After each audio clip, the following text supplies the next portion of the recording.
Eu quero agradecer a Deus pela minha vida. Todos sabem o grave acidente que eu sofri. É impressionante, o carro capotou comigo, minha esposa, meu assessor, Vanderlei Pelizeri, e a minha amiga e presidente do PL Mulher em Uberlândia, Janaína Guimarães, a mais de 100 km por hora.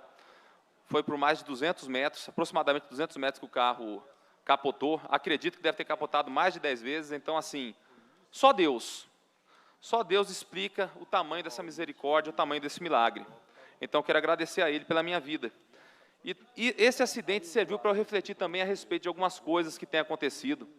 E eu pensei, caramba, eu sei o trabalho que eu faço, eu sou um cara que eu não tenho medo de falar a verdade, eu não me acovardo em nenhum tipo de situação, mas tem certas coisas que a gente precisa falar que são difíceis de serem ditas, porque o povo não quer ouvir, o povo não quer escutar, o povo não quer acreditar.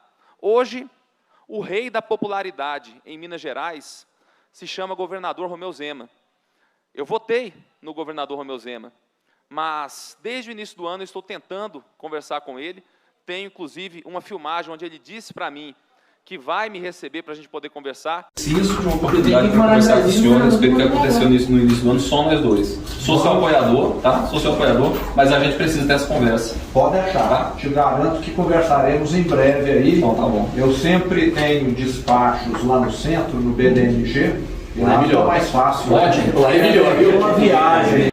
E foi só mais uma promessa que ele fez e acabou não cumprindo. Então, diante dessa impossibilidade e de muitos acontecimentos que ocorreram recentemente, eu preciso tomar uma posição forte aqui nesse momento e que me entristece, né? Mas eu vou falar na seguinte inspiração, porque não há nada oculto que não venha a ser revelado e nada escondido que não venha a ser conhecido e trazido à luz. Lucas, capítulo 8, versículo 17. O que o governador Romeu Zema falou a respeito dos impostos na época da eleição agora? Porque ele está colocando os supérfluos para serem votados aqui. Com a palavra, o governador Romeu Zema. Totalmente contrário a qualquer aumento de impostos, qualquer que seja ele, porque o Brasil já tem uma carga tributária elevadíssima. Então é isso. Ele falou, sou contrário a qualquer aumento de imposto. Um homem público, quando faz uma promessa na época de eleição, ele tem a obrigação de chegar aqui e cumprir com a sua palavra. Agora, ele vem e apresenta esses projetos supérfluos que vai taxar refrigerante, vai taxar armas e munições, cigarro, vai taxar também alimentos para atletas. Quem vai falar para um atleta de alta performance que alimento é supérfluo? Isso não existe, gente. Que bom que tirou a questão da ração para o cachorro, mas é uma vergonha aumentar imposto em um momento que nós temos um governo federal que não tem misericórdia do povo brasileiro e já está trabalhando para aumentar impostos. Agora, me chocou a entrevista que Romeu Zema deu ao lado de João Dória, e ele falou as seguintes palavras a respeito de Jair Bolsonaro, o ex-presidente Jair Bolsonaro, que é líder nosso no PL. Eu tenho a minha forma, eu sou de um partido diferente dele, né? Eu, durante a pandemia, tive uma posição totalmente diferente da dele. Então, ele falou que teve uma posição totalmente diferente da do Bolsonaro na época do Covid. É verdade, isso é verdade.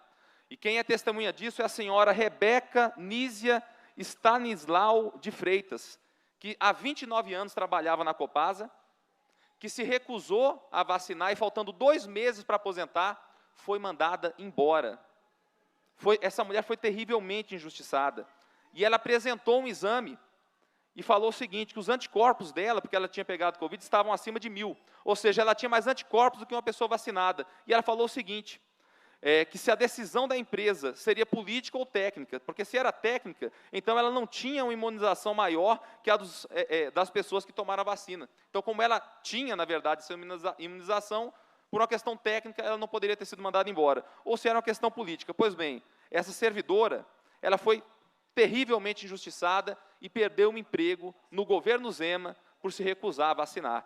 Mas tem mais coisa. Vejam que o governador continuou falando. Eu falo muito que em Minas Gerais, apesar de nós termos 320 mil funcionários públicos, eu não tenho um parente. Então, também temos aí uma diferença. Família para lá, negócios, carreiras para cá. eu acho interessante essa posição do Zema, até porque, até onde eu sei, ele não tem filhos, né? Os filhos do presidente Bolsonaro, pelo menos um deles eu posso chamar de amigo, que é o Eduardo Bolsonaro, eles foram eleitos pela população, não foi o pai deles que colocou ele lá, não foi o pai dele que elegeu o Carlos, o Eduardo ou o Flávio, eles foram eleitos pelos seus méritos, e é claro, por serem parte de uma família que é motivo de orgulho para o Brasil, que é a família Bolsonaro. É diferente de você favorecer alguém como o Zema favoreceu as locadoras. E aqui eu estou falando nada além da verdade. Ele deixou de cobrar impostos dos veículos das locadoras. Mas veja só, de acordo com a Lei de Diretrizes Orçamentárias, nos próximos 3 anos, ou seja, de 2023 a 2025, Minas Gerais abrirá mão de 4,7 bilhões em arrecadação. A estimativa de aumento de arrecadação, caso esse supérfluo seja aprovado, esse aumento, é de 1 bilhão. Então, por que o Zema fez isso? Para favorecer esses empresários. E ele fez sob o seguinte argumento: ou nós fazemos isso, ou eles vão sair de Minas Gerais. É mentira. Todo o carro emplacado em Minas Gerais recolhe imposto para Minas. Então, o senhor mentiu descaradamente. Mas teve um homem que tentou impedir o senhor de fazer isso.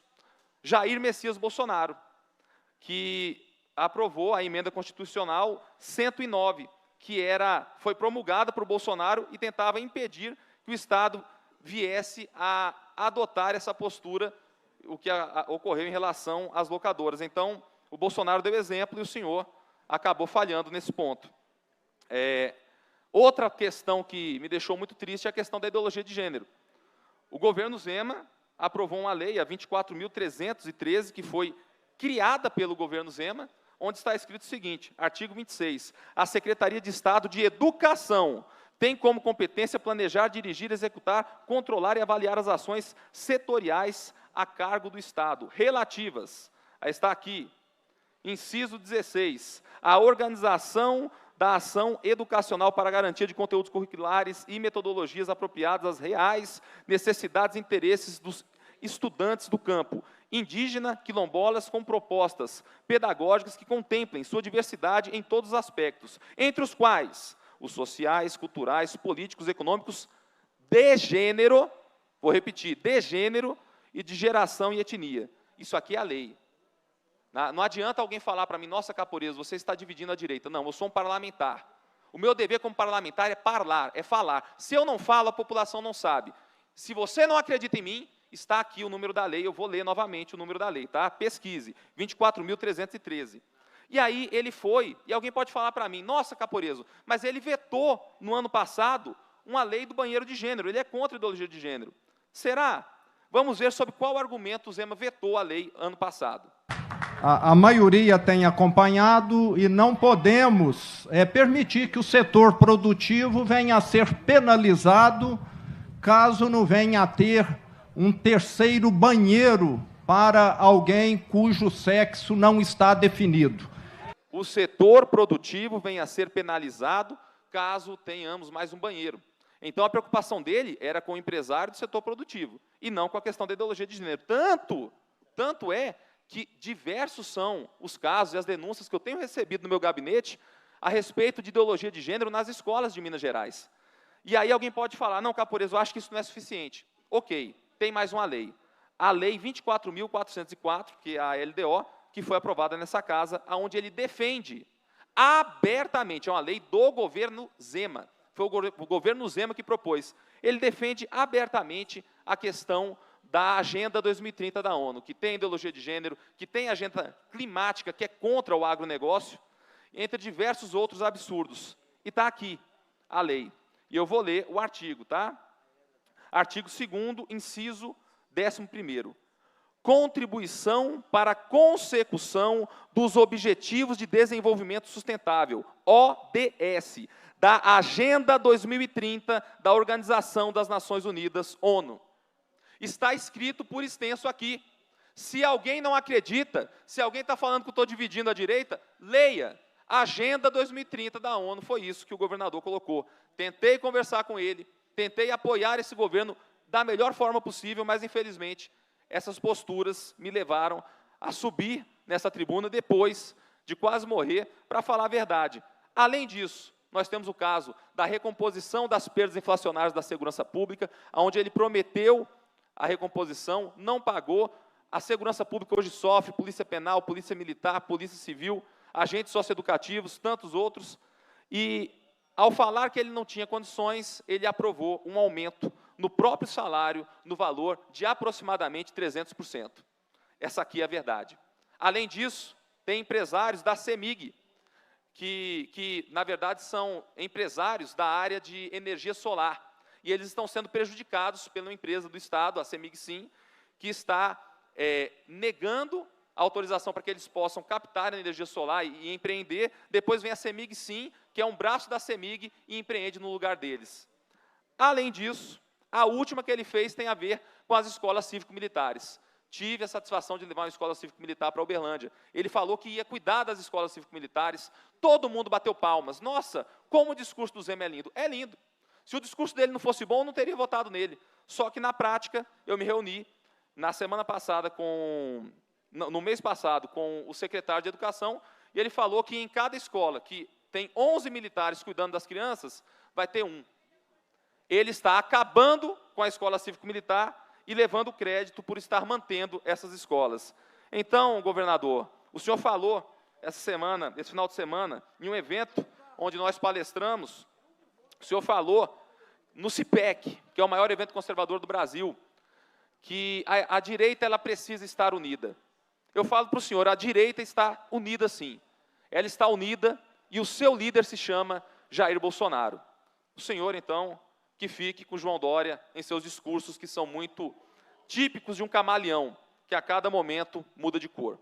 O que eu trouxe aqui é a verdade nua e crua, doa a quem doer. A direita vive em Minas Gerais. Obrigado, presidente.